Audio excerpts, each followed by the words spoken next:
Welcome back, everybody. Today, I'm going to teach you how to process sales returns in Zoho Inventory. Whether you're dealing with customer returns or damaged products, knowing how to handle these transactions properly is essential for maintaining accurate inventory records and customer satisfaction. Let's walk through the process step by step. First, open your web browser and navigate to zoho.com/inventory. Once you're on the page, log in to your Zoho Inventory account using your credentials. This will bring you to your main dashboard where you can access all your inventory management tools.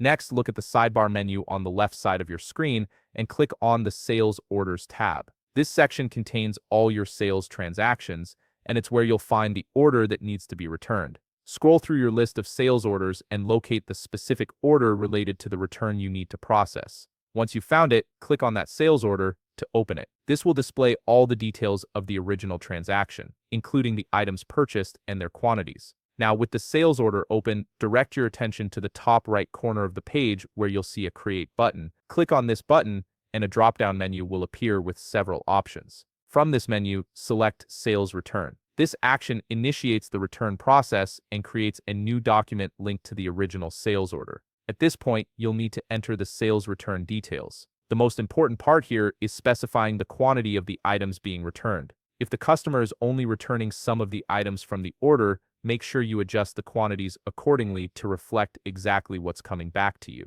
Here's an important consideration. If any of the returned items are damaged, spoiled, or otherwise cannot be restocked into your inventory, you'll need to indicate this. Look for the option that says this sales return contains credit-only goods, and check that box. This ensures that Zoho Inventory doesn't automatically add these unusable items back to your available stock, which would create inaccurate inventory counts. Finally, once you've entered all the necessary information and made sure everything is correct, click the Save button. This will create the sales return record in your system, update your inventory levels accordingly, and document the transaction for your records. You've now successfully processed a sales return in Zoho Inventory, ensuring your records stay accurate and your customer gets the proper credit. If you found this video helpful, please leave a like, subscribe, and see you in the next video.